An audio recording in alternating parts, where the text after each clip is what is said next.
Assalamu alaikum and welcome back to class. If you remember from where we left off in the last lecture, we were discussing Francis Bacon's essay of Great Place, and I told you before we left the last class that this essay is going to be discussed in more than one class. There's so much material that Bacon has for us in his essay that it cannot possibly be explained in the short duration of one class. So let us quickly recap and then we'll go on with what else Bacon has for us. So he's described what he means by great place, and that is a position of authority, a position of command, a position of power. It could be through money, it could be a political position, and he describes and defines his idea of great place, and then he goes on to tell you what are the different, let's say, processes that you go through before you finally reach a position of authority. And then Bacon changes his tone a little, and from a pure descriptive essay, it becomes a piece of writing that is full of imperatives, full of the do's and don'ts that Bacon gives to a person in authority. And I want you to pay particular attention to the do's and don'ts, because these are ideas that are full of wisdom acquired in the process of spending life under two monarchs and serving in different positions as statesmen, and having knowledge of many different fields of life. So let's continue from where we left off in the last lecture and see what Bacon has to give as advice to people in great place, or great persons as he calls them. Reform therefore without bravery or scandal of former times and persons, but yet set it down to thyself as well to create good precedents as to follow them. Now remember, in the last lecture he said that you have to follow the best examples. You must study the worst examples, but only so that you can avoid them. The best are to be followed. So now he comes to something different, and he says the best examples are not only to be followed, but they're also to be set. So people in great places must set good examples for others who are around them and others who might follow them. So reform without bravery or scandal of former times and persons. You must institute reforms, you must make improvements to the present situation, but do not do it by relating scandals of your predecessors.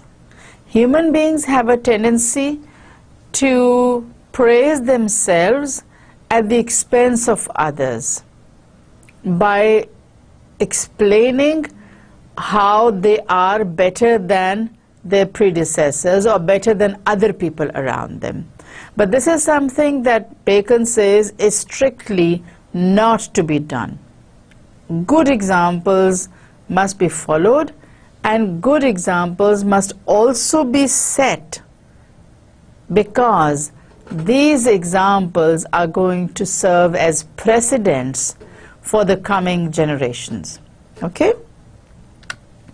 Reduce things to the first institution and observe wherein and how they have degenerated, but yet ask counsel of both times, of the ancient times what is best, and of the latter what is fittest.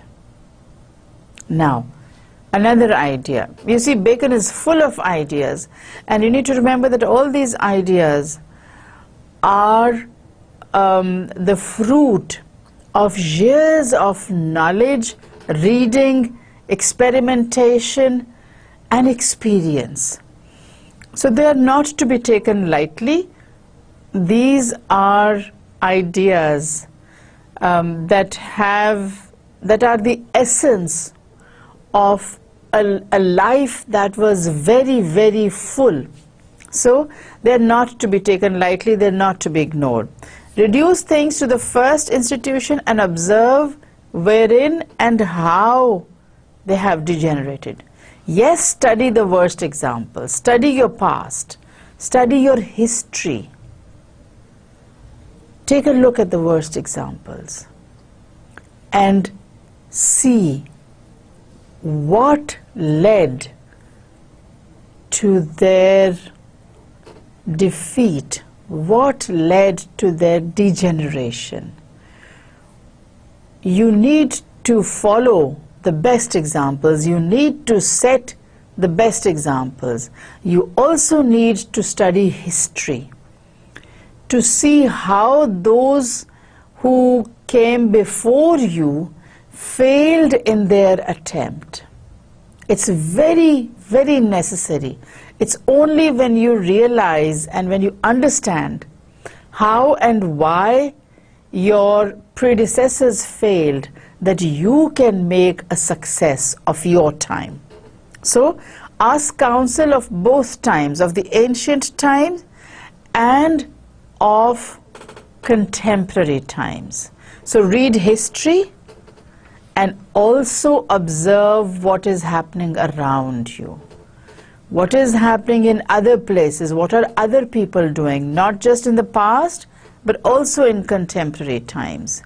So you need to be aware of everything that has happened and everything that is happening around you. You see how full of wisdom Bacon's words are. He does not say the past is over and done with. He doesn't say the past is what matters, the present does not. He says you must read what has happened in the past, you must study what happened in the past, bring the best to the present so that you can plan for the future.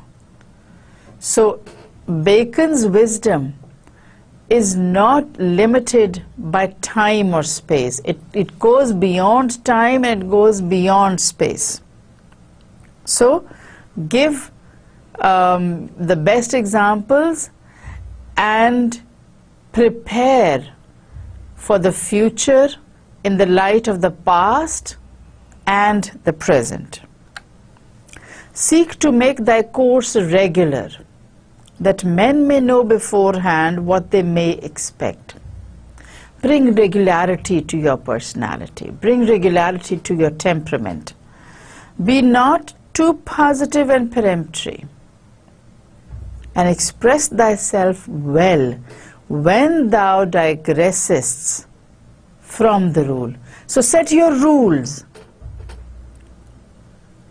These rules are based upon precepts that have been established. Set your rules so that men know what to expect. Make your habits regular.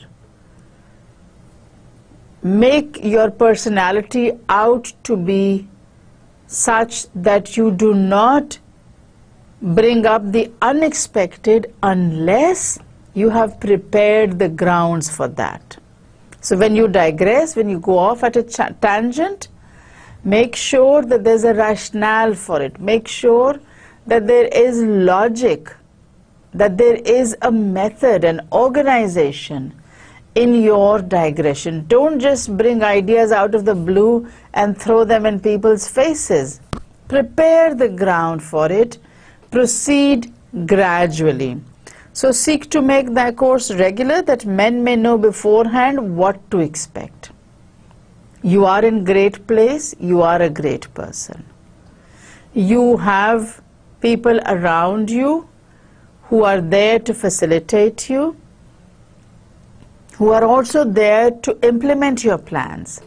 Make things easy for these people. Do not make things difficult for them. You need to make sure that whatever you want done is done in the best possible way, and that can only be achieved when you adopt regularity so that men know what to expect of you. And when you do digress, when you do diverge from your rule, have a proper rationale for it. Prepare people for whatever you're doing. All right? So he says, express thyself when thou digressest from thy rule. Once you make a habit, then if you do something that's different, make sure that people know what that difference is going to be and how it's going to affect them. Preserve the right of thy place. Stir not questions of jurisdiction, and rather assume thy right in silence and de facto, than voice it with claims and challenges. You have a lot of people who make tall claims, who will challenge people left, right, and center. I can do this. Who can do this better? I want you to tell me who can do things in a better way than I can. This is something that Bacon advises against. Very strong advice. He says, don't do that. Don't go that side. What you do need to do is preserve the right of thy place. But where jurisdiction is concerned, where the law is concerned, do not infringe on anyone else's authority. Do not trespass. Where my nose begins, your freedom ends. Make sure that this is followed. Each individual has his or her own place of authority. Do not violate other people's space, and rather assume thy right in silence. Don't go and blow your own trumpet. Reserve your place in silence and de facto. Assume your position, but don't go blabbing on how important I am. I can do this, I can do that. Bacon says there's no need to do that. Just do what you have planned in silence and make sure that whatever ideas you give are implemented. That's it. No need to make a big deal out of it. People will realize what a big deal it is when the plan is implemented. The thought itself is not sufficient. So don't voice it with claims and challenges. Don't go around blowing your own trumpet and telling people, I have done this, I have done that, I can do this, nobody can do it better than me. Leave that for people to judge. Preserve likewise the rights of inferior places, and think it more honor to direct in chief than to be busy in all. A slightly different idea. And he says, preserve the rights of inferior places. Do not violate the liberty, the freedom of people who are inferior to you. Don't think that people who are of a lower status are to be looked down upon. No, they're not to be looked down upon. They are to be facilitated, and you as a person in great place, as a great person, must make sure that you specialize in whatever you can do well. As he says, to direct in chief than to be busy in all. Don't be a jack of all trades. You end up by being a master of none. Specialize in one thing and make sure that you do it well. Make sure that you do it thoroughly to your satisfaction and for the benefit of all around you. Embrace and invite helps. Ask for opinion. Embrace opinions. Embrace diversity.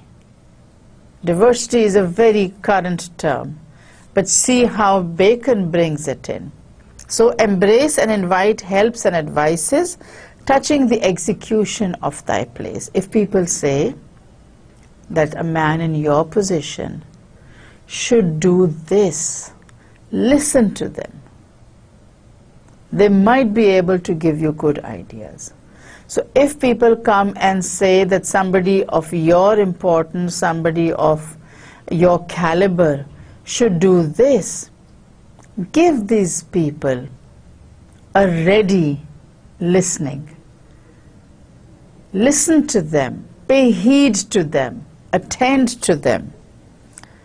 And do not drive away such as bring the information as meddlers, but accept of them in good part.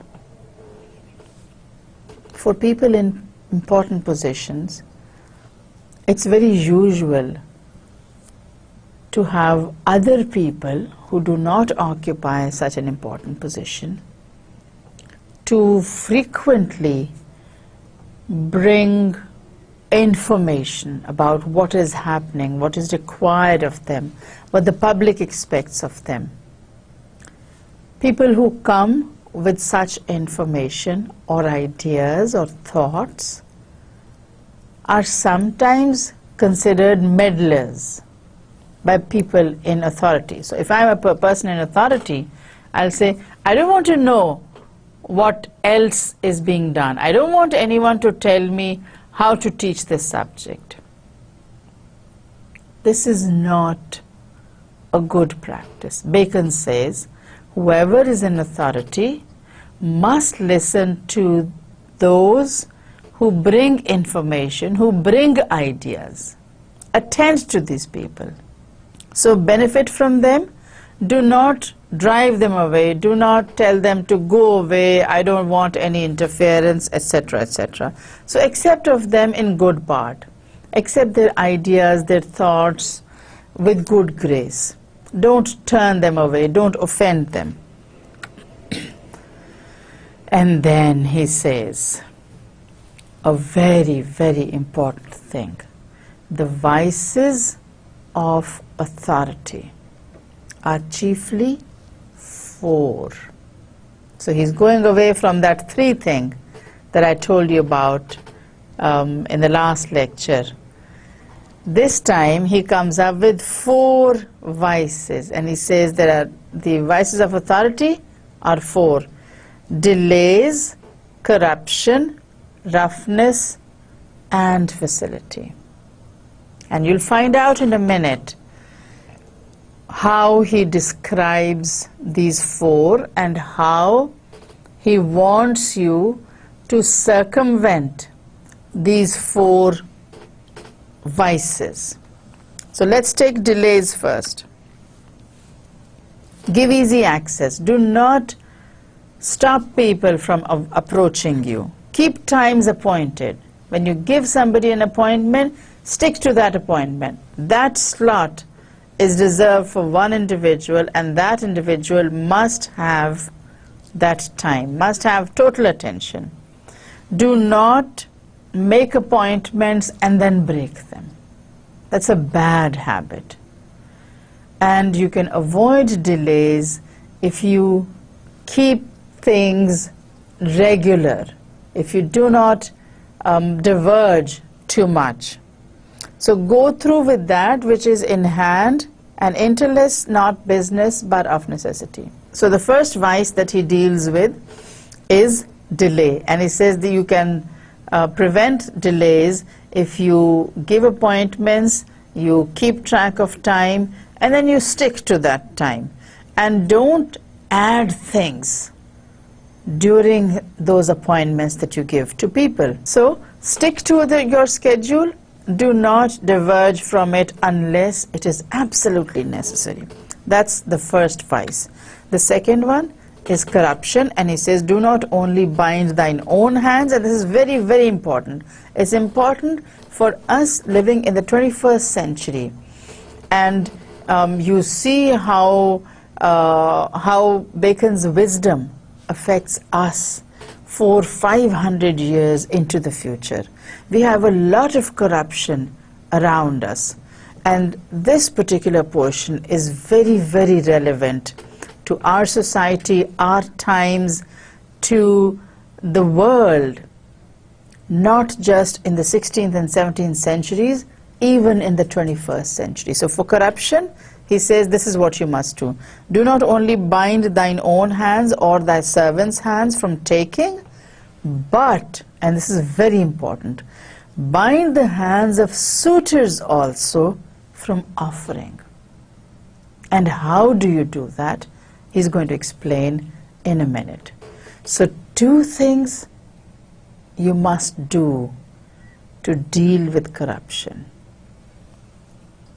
Prevent your servants and yourself from taking bribes, and prevent people from offering bribes. So it's not just enough to stop taking bribes, it's also important to stop people from offering them. And how do you do that? Integrity used will stop you from taking bribes. Integrity professed will stop suitors from offering bribes.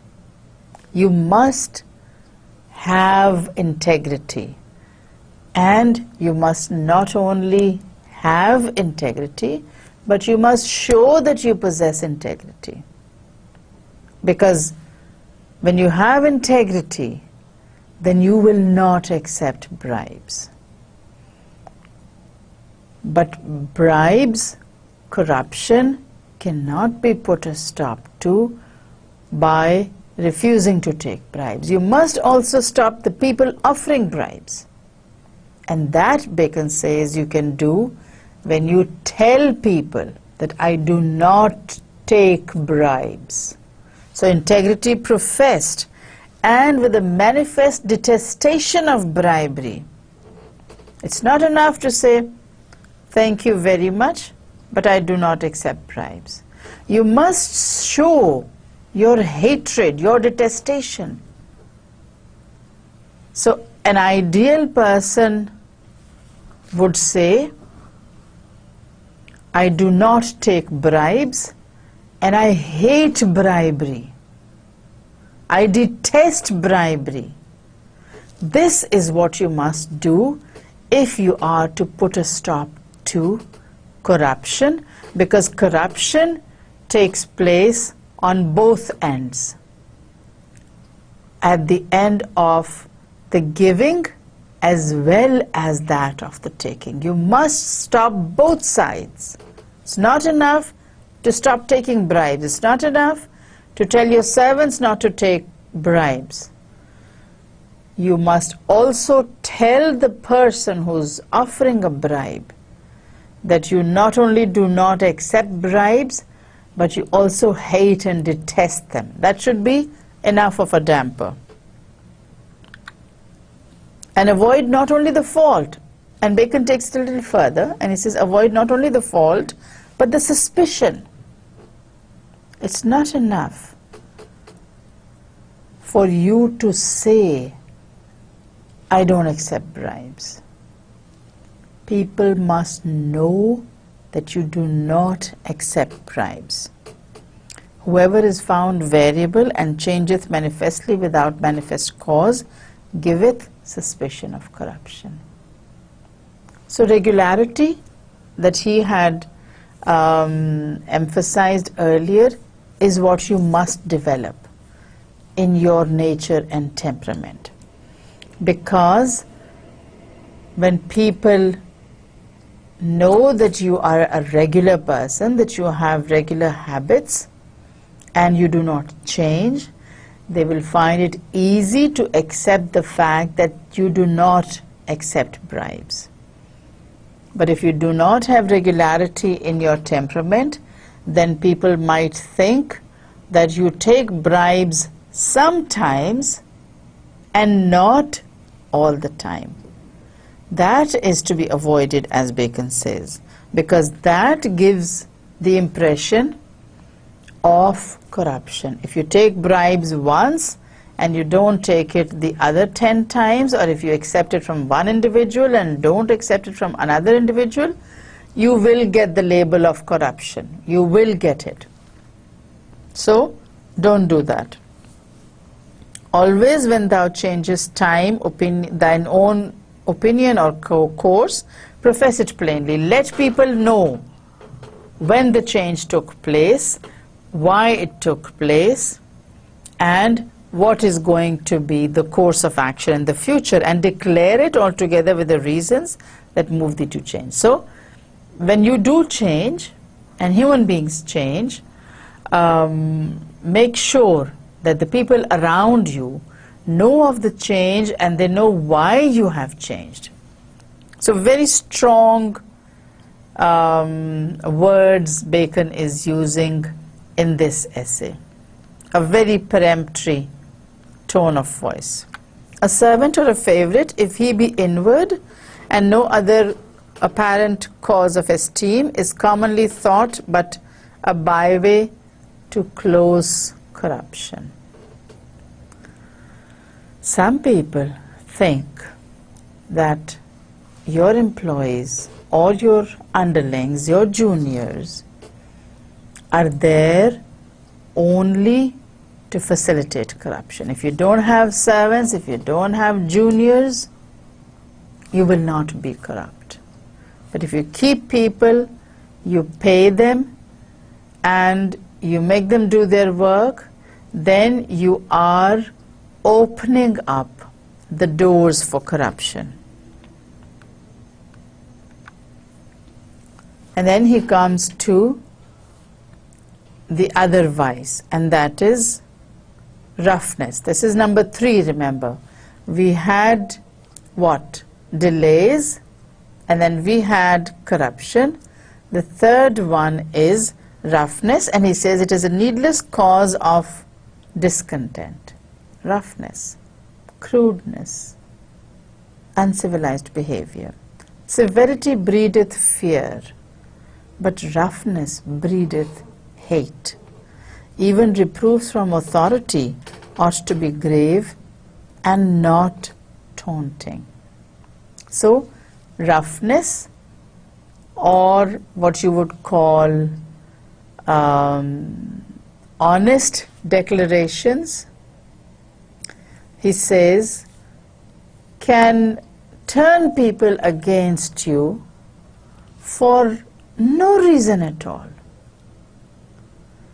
Because he says, when you are strict, you instill fear into the hearts of people. But when you are rough, people hate you. When you're strict, you might also be good. Chances are that you're strict because you're good. But when you're rough, when you handle people like they're not human beings, when you treat them like animals, they will learn to hate you very quickly.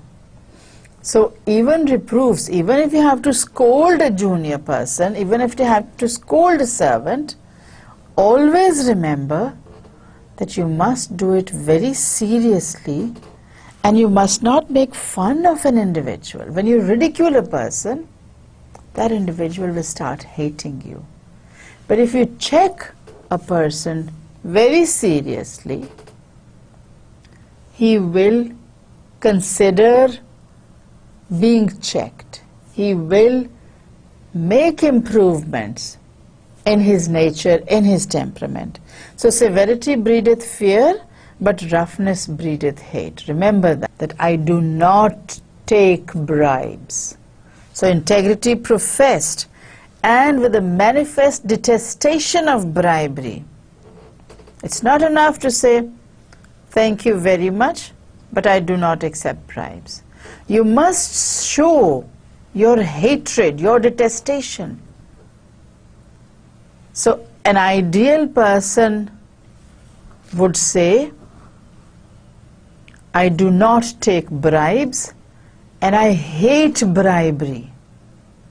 I detest bribery. this is what you must do if you are to put a stop to corruption, because corruption takes place on both ends. At the end of the giving as well as that of the taking. You must stop both sides. It's not enough to stop taking bribes. It's not enough to tell your servants not to take bribes. You must also tell the person who's offering a bribe that you not only do not accept bribes, but you also hate and detest them. That should be enough of a damper. And avoid not only the fault, and Bacon takes it a little further, and he says avoid not only the fault, but the suspicion. It's not enough for you to say, I don't accept bribes. People must know that you do not accept bribes. Whoever is found variable and changeth manifestly without manifest cause, giveth suspicion of corruption. So regularity that he had emphasized earlier is what you must develop in your nature and temperament. Because when people know that you are a regular person, that you have regular habits and you do not change, they will find it easy to accept the fact that you do not accept bribes. But if you do not have regularity in your temperament, then people might think that you take bribes sometimes and not all the time. That is to be avoided, as Bacon says, because that gives the impression of corruption. If you take bribes once and you don't take it the other 10 times, or if you accept it from one individual and don't accept it from another individual, you will get the label of corruption. You will get it. So don't do that. Always when thou changest time, thine own opinion or course, profess it plainly. Let people know when the change took place, why it took place, and what is going to be the course of action in the future, and declare it altogether with the reasons that move thee to change. So when you do change, and human beings change, make sure that the people around you know of the change and they know why you have changed. So very strong words Bacon is using in this essay. A very peremptory tone of voice. A piece of bread. So what is it that you have sold yourself for? A piece of bread. Something that's very cheap. So you've sold yourself very, very cheaply.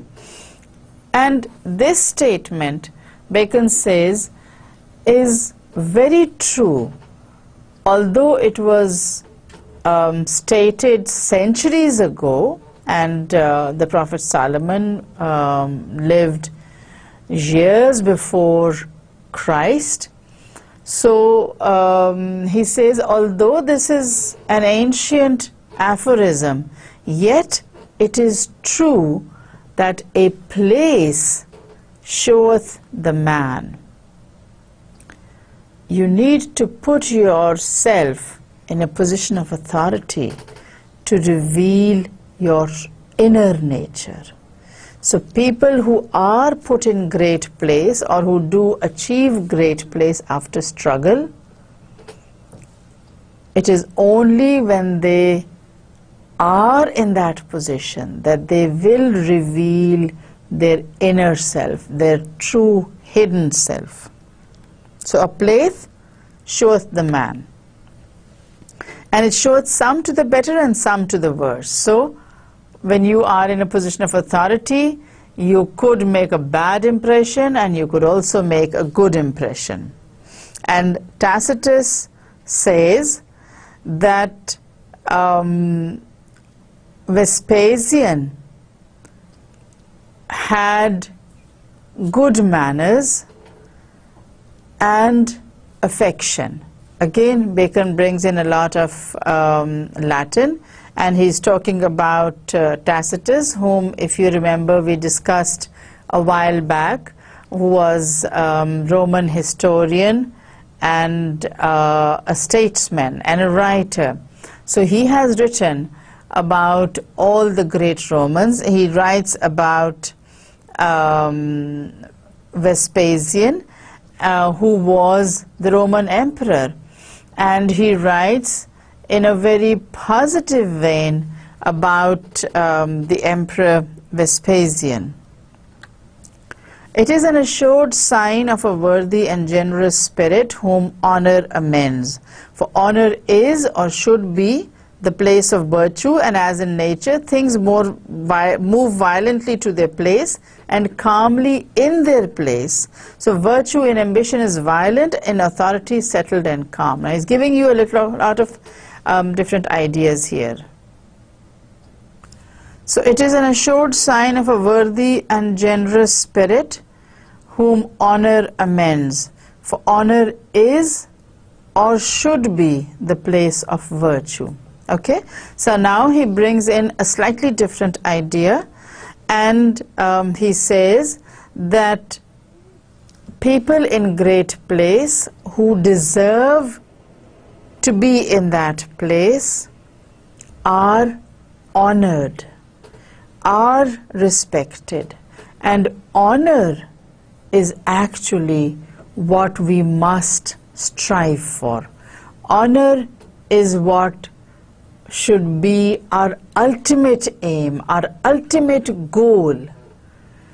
Honor is beyond and above everything else. So he says it is an assured sign of a worthy and generous spirit.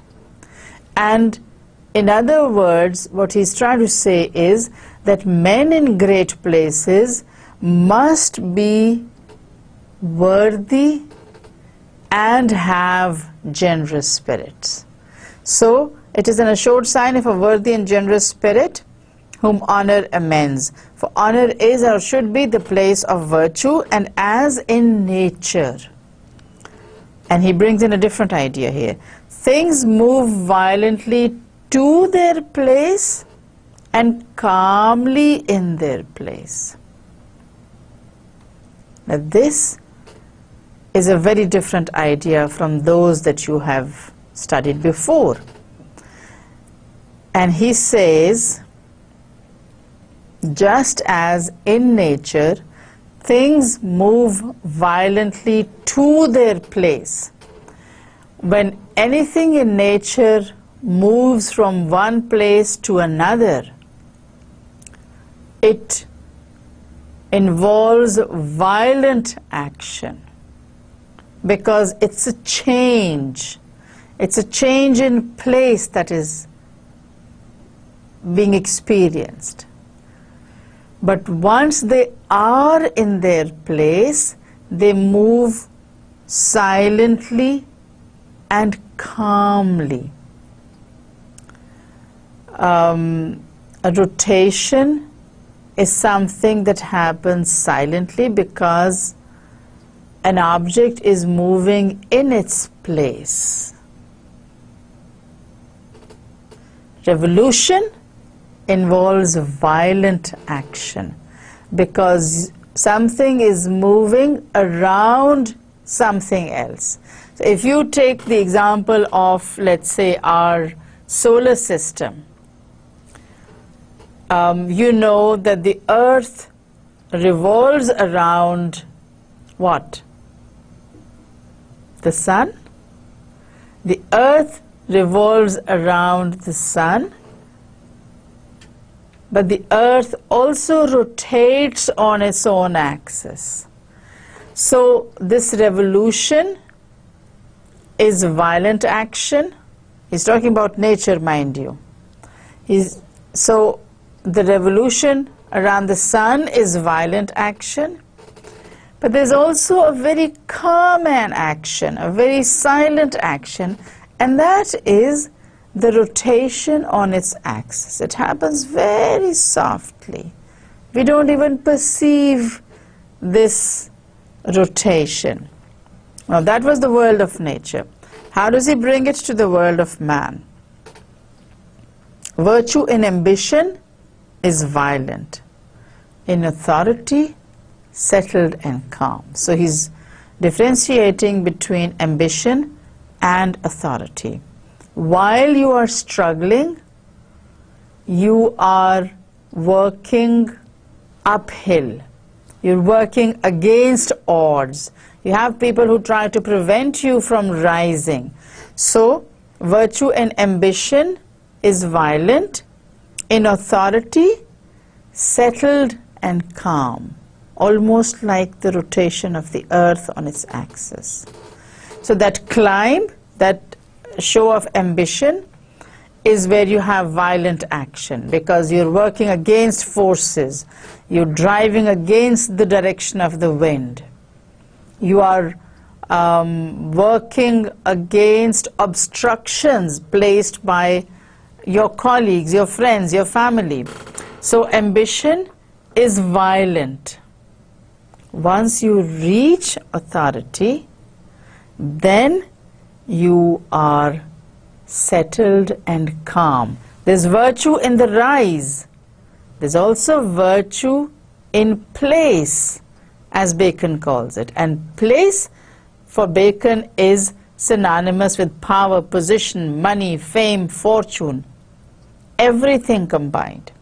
So he says, virtue in ambition is violent, in authority settled and calm.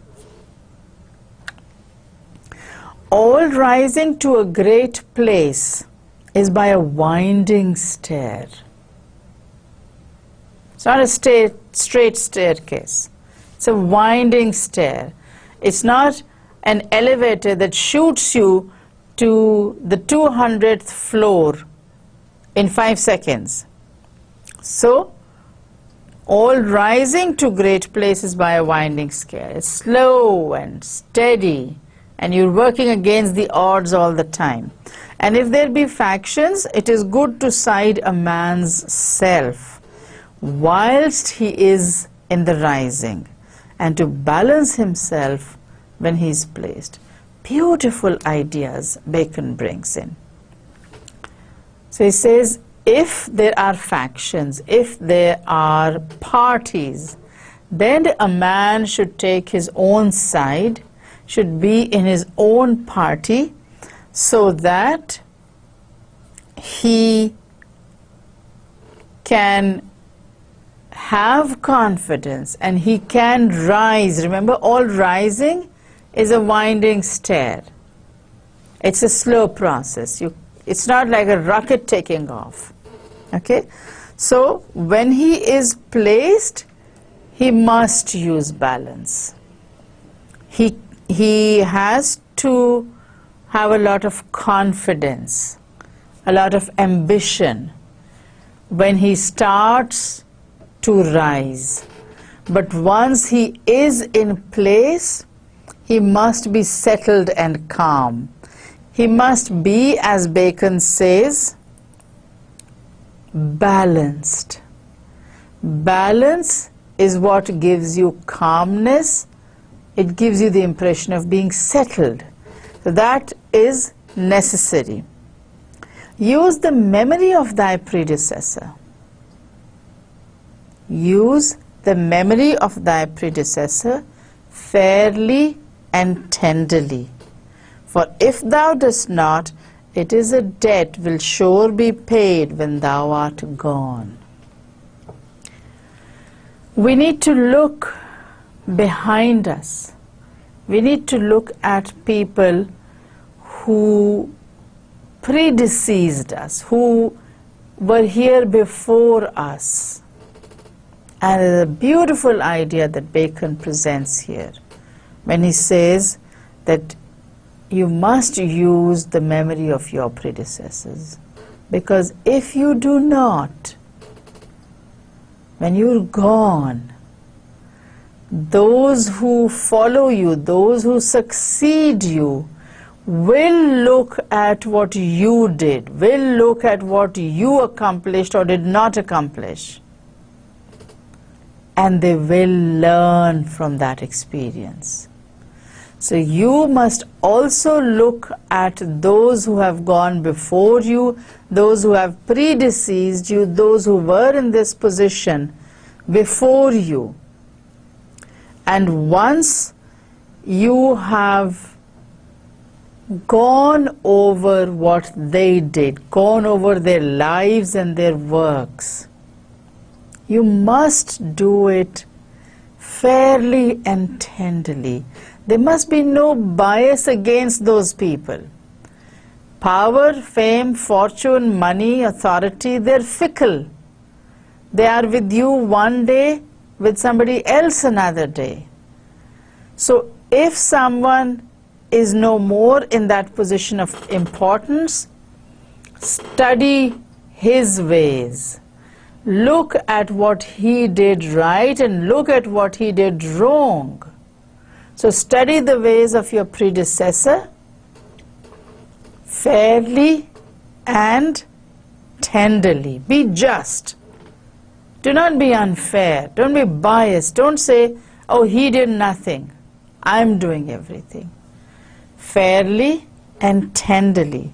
For if you do not, those who follow you will definitely look into your work, your life, and give their judgment on not only your successes, but most definitely your failures. So it's very important to read history, to benefit from history, because you need to avoid traps.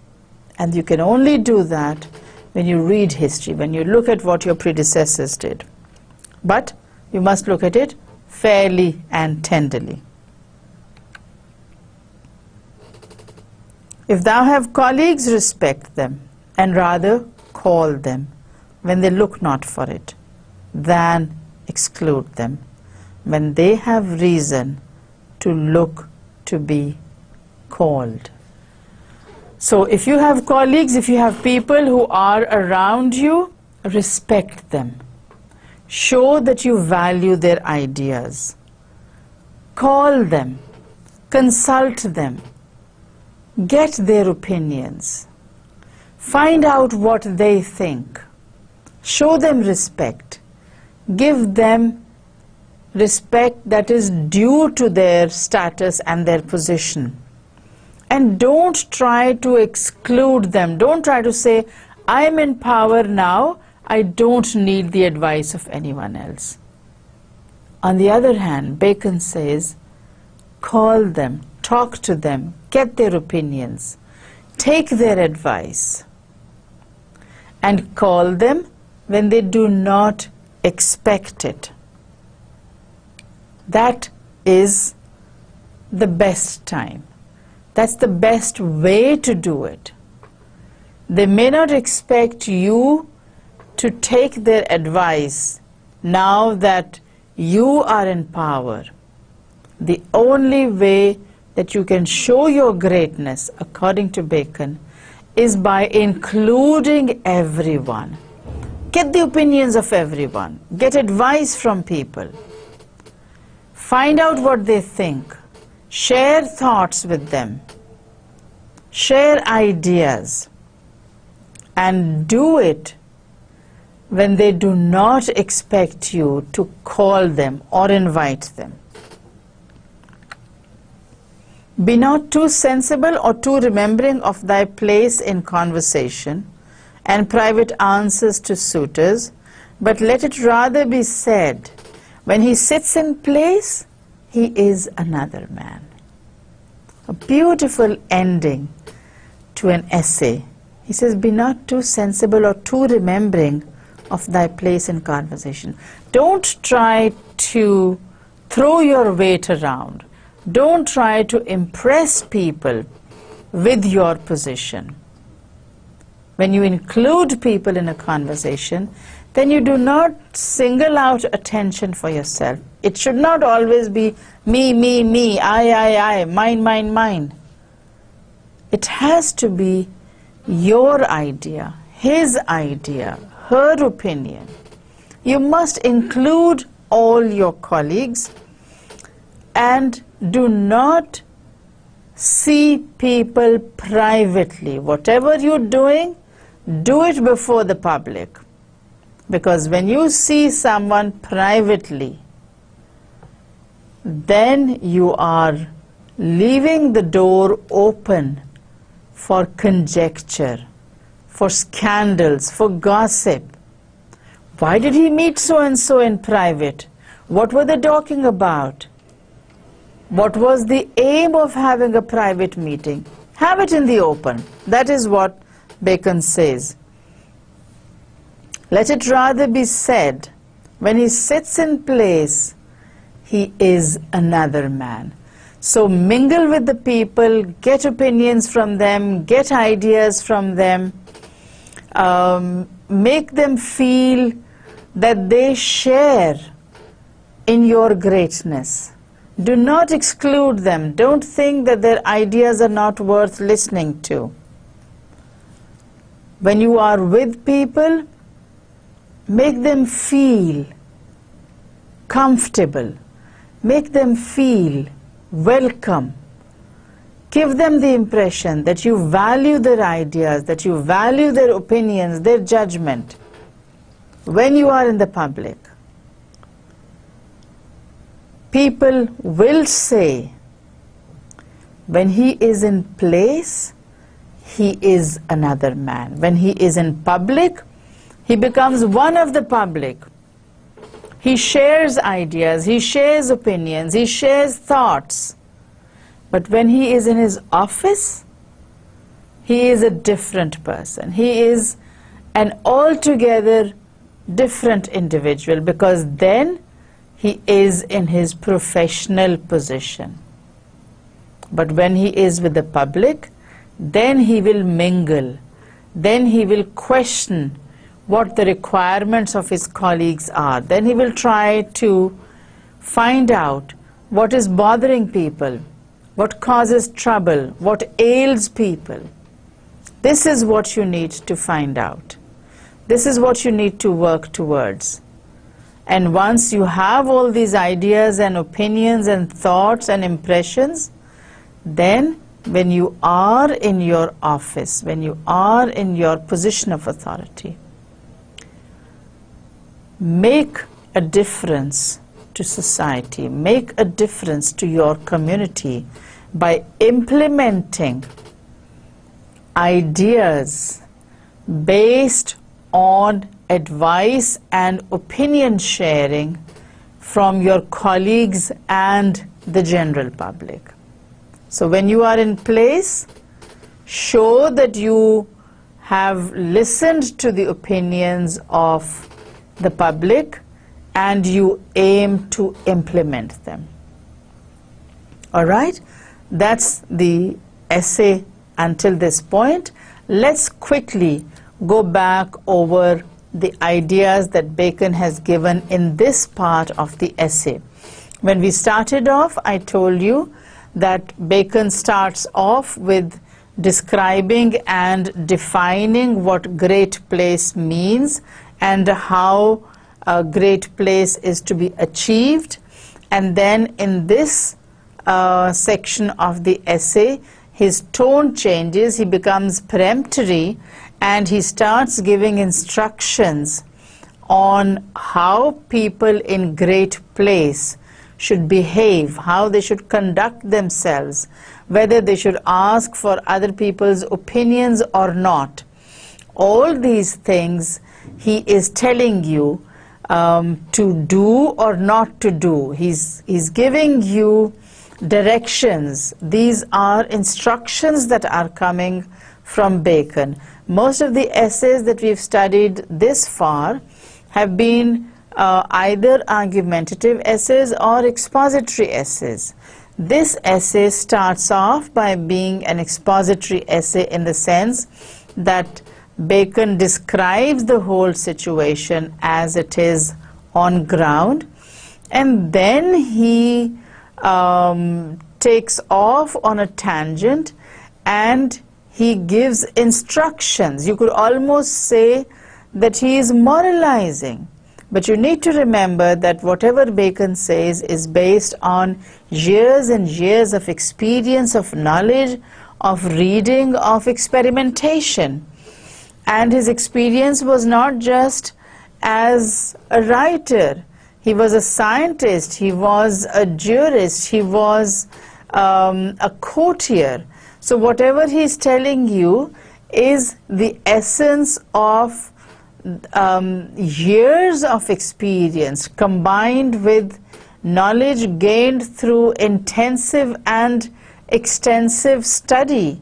It has been gained through experimentation. You know that Bacon is one of those very few people in history who were a victim of their own scientific experiments. It's when he was trying to experiment on freezing that he caught a cold which turns to pneumonia and ultimate death. So he's one of those very few people in the Renaissance age who were not only writers and philosophers and jurists, but they were also scientists in the sense that they were conducting experiments. They were exploring what is happening in the world, how is it happening in this particular way, why not in a different way.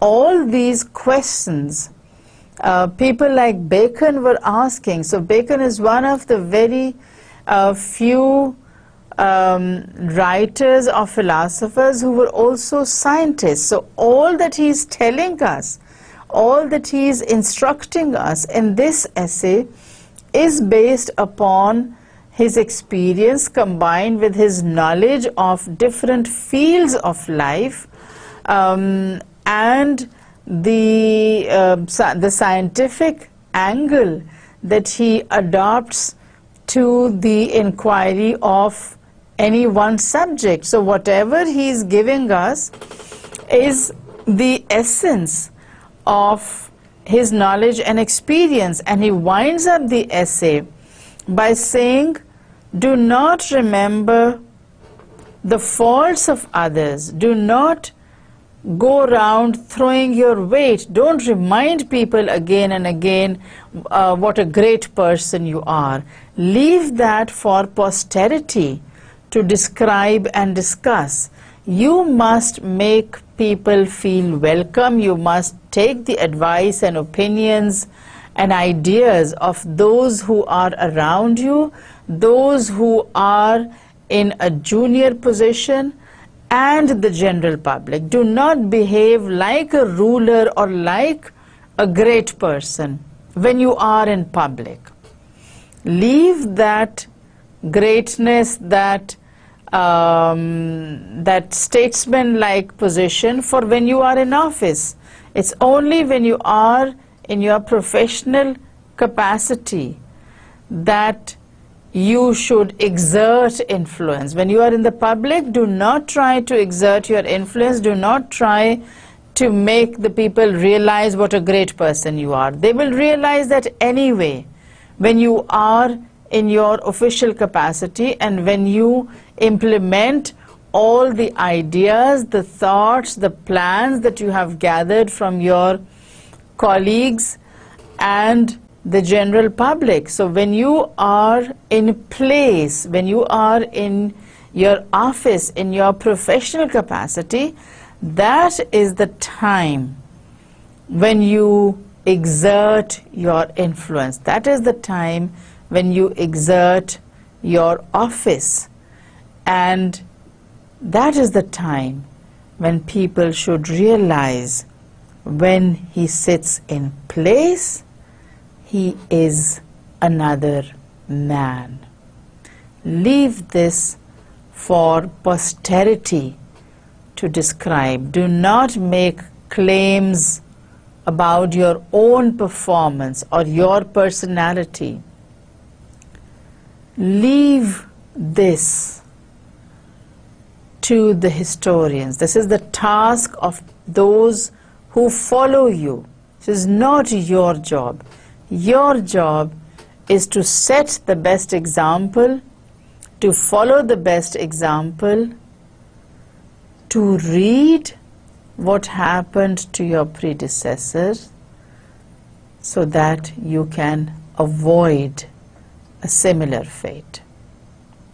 Thank you very much for being patient. That's all for this essay, and we'll be back with some more essays and essays. Enjoy your day. Allah Hafiz.